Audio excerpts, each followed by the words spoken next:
اس عورت نے عرض کیا حضور میں صبر کروں گی۔ اس کے بعد اس خاتون نے کہا لیکن آپ اللہ سے یہ دعا فرما دیجئے کہ میری بے پردگی نہ ہو۔ چنانچہ آپ نے اللہ تعالیٰ سے اس کی ستر پوشی کے لیے دعا فرمائی۔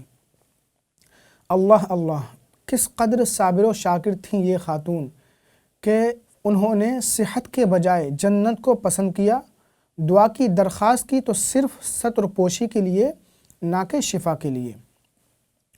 ناظرین کرام، بخار ایک ایسی بیماری ہے کہ اس سے گناہ دھل جاتے ہیں۔ عام طور سے دیکھا جاتا ہے کہ بعض حضرات بیماری، دکھ، مصیبت اور پریشانیوں کو شامت اعمال اور گناہوں کا نتیجہ سمجھتے ہیں۔ وہ یہ گمان کرتے ہیں کہ بیماری کس سابقہ گناہ کا خمیازہ ہے، ہم سے ماضی میں کون سا ایسا کام سرزد ہو گیا کہ ہمیں یہ بیماری لاحق ہو گئی۔ حالانکہ بیماری گناہوں کا نتیجہ نہیں بلکہ گناہوں کا کفارہ ہوتی ہے۔ اس سلسلے میں ہم آپ سے حضور رحمت عالم صلی اللہ علیہ وسلم کے کچھ ارشاد گرامی بیان کرتے ہیں۔ حضرت حسن رضی اللہ عنہ سے روایت ہے، پیارے آقا صلی اللہ علیہ وسلم نے ارشاد فرمایا، ان اللہ لیکفر عن المؤمن من خطایاہ کلہا بحمى لیلہ، بے شک اللہ تعالی مومن کی تمام خطائیں ایک رات کے بخار سے دور فرما دیتا ہے۔ یہ حدیث شعب الایمان میں مذکور ہے۔ حضرت ابو ہریرہ رضی اللہ عنہ کا بیان ہے، حضور صلی اللہ علیہ وسلم کے سامنے بخار کا ذکر کیا گیا۔ اس پر ایک شخص نے بخار کو برا بھلا کہا تو نبی کریم صلی اللہ علیہ وسلم نے فرمایا، لا تسبها فإنها تنفی الذنوب كما تنفی النار خبث الحدید، بخار کو برا بھلا مت کہو کیونکہ یہ گناہوں کو یوں پاک صاف کر دیتا ہے جیسے آگ لوہے کی زنگ اور میل کو نکھار دیتی ہے۔ حضرت ابو ہریرہ رضی اللہ عنہ کو بخار سب سے زیادہ پسند تھا۔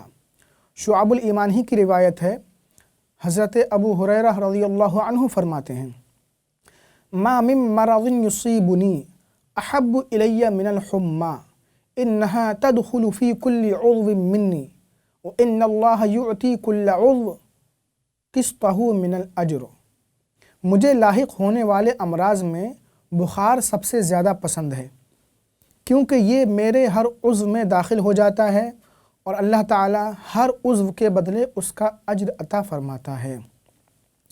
ناظرین کرام، بیماری گناہوں کا کفارہ ہے۔ بعض لوگ بیماری کو ایک عذاب سمجھتے ہیں، حالانکہ بیماری اپنی تمام تکالیف اور مصیبتوں کے باوجود اکثر انسان کے لیے ذریعہ رحمت ثابت ہوتی ہے۔ پیارے نبی صلی اللہ علیہ وسلم کی متعدد احادیث سے یہ بات ثابت ہے کہ بیماری اکثر انسان کے گناہوں کا کفارہ ہوتی ہے، یعنی اس کے گناہوں کو ختم کر دیتی ہے۔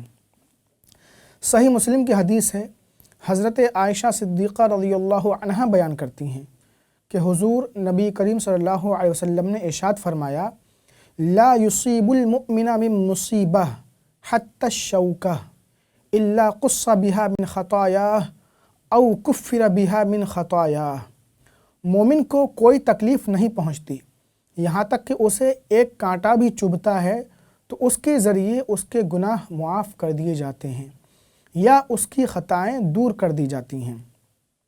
گویا اگر ہمیں ایک کانٹا بھی چبھتا ہے تو وہ ہمارے گناہوں کا کفارہ اور ہماری برائیوں کو دور کرنے کا ایک اچھا ذریعہ بن جاتا ہے۔ اسی مضمون کی ایک اور حدیث مسند امام احمد ابن حنبل میں ہے۔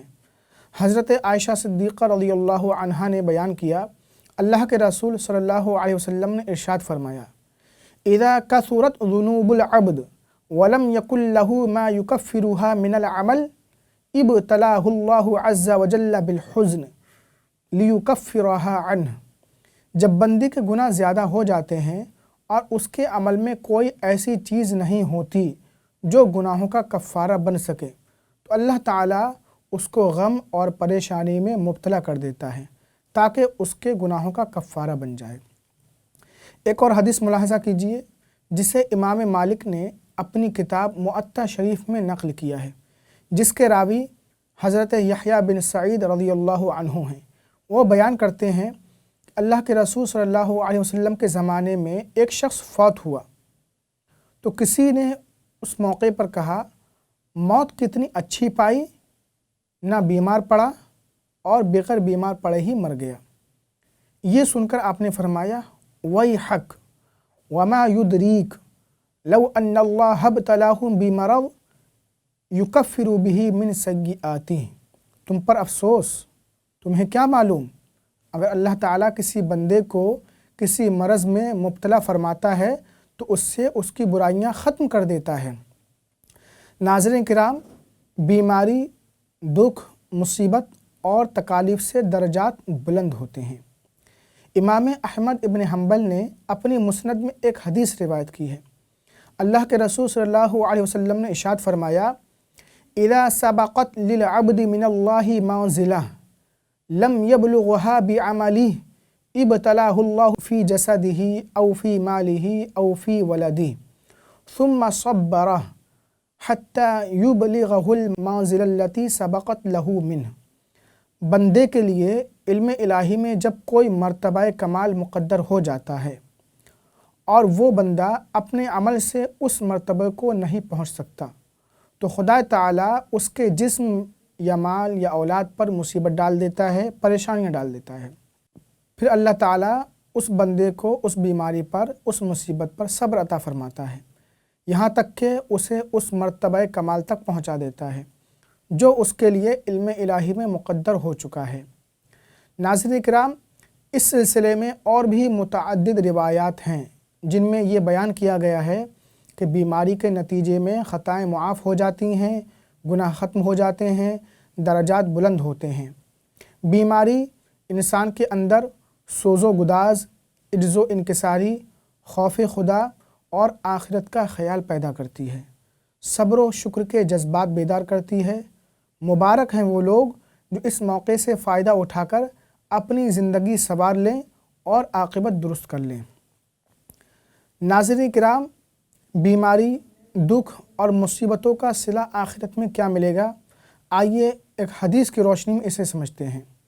حضرت انس بن مالک رضی اللہ عنہ فرماتے ہیں قیامت کے دن اہل زمین کے سب سے بڑے ناز و نعمت والے آدمی کو لایا جائے گا اور دوزخ میں ایک غوطہ دیا جائے گا، پھر اسے نکال لیا جائے گا۔ حال یہ ہوگا کہ وہ جل کر سیاہ ہو چکا ہوگا۔ اس سے سوال ہوگا کہ دنیا میں رہتے ہوئے تجھے کوئی راحت و نعمت بھی حاصل ہوئی تھی؟ تو وہ جواب دے گا بالکل نہیں، میں تو جب سے پیدا ہوا ہوں اسی عذاب و بلا میں مبتلا ہوں۔ پھر اہل دنیا میں سے سب سے زیادہ تنگ دست، مفلس اور مصیبت زدہ آدمی کو بلا کر جنت میں ایک غوطہ دیا جائے گا، یعنی گھڑی بھر کے لیے اسے جنت میں داخل کر کے نکال لیا جائے گا، تو وہ اس طرح ہو جائے گا جیسے 14ویں رات کا چاند۔ اس سے سوال ہوگا کہ تو نے کبھی کوئی مصیبت بھی دیکھی ہے؟ وہ کہے گا بالکل نہیں، میں تو ہمیشہ سے اسی لذت و راحت میں ہوں۔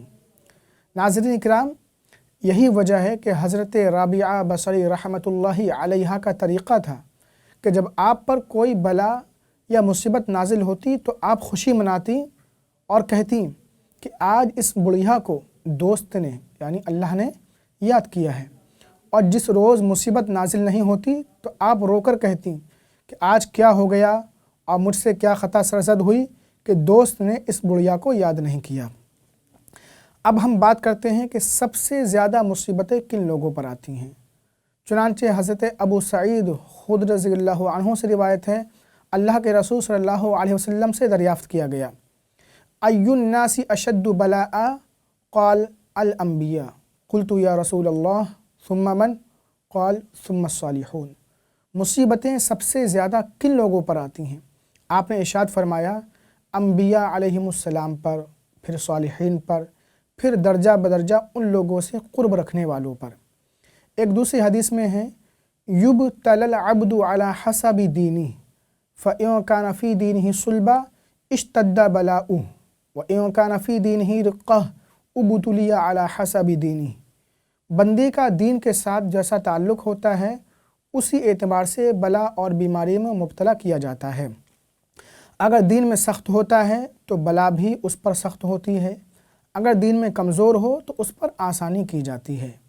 یہی سلسلہ ہمیشہ جاری رہتا ہے، یہاں تک کہ زمین پر وہ اس طرح چلتا ہے کہ اس پر کوئی گناہ باقی نہیں رہتا۔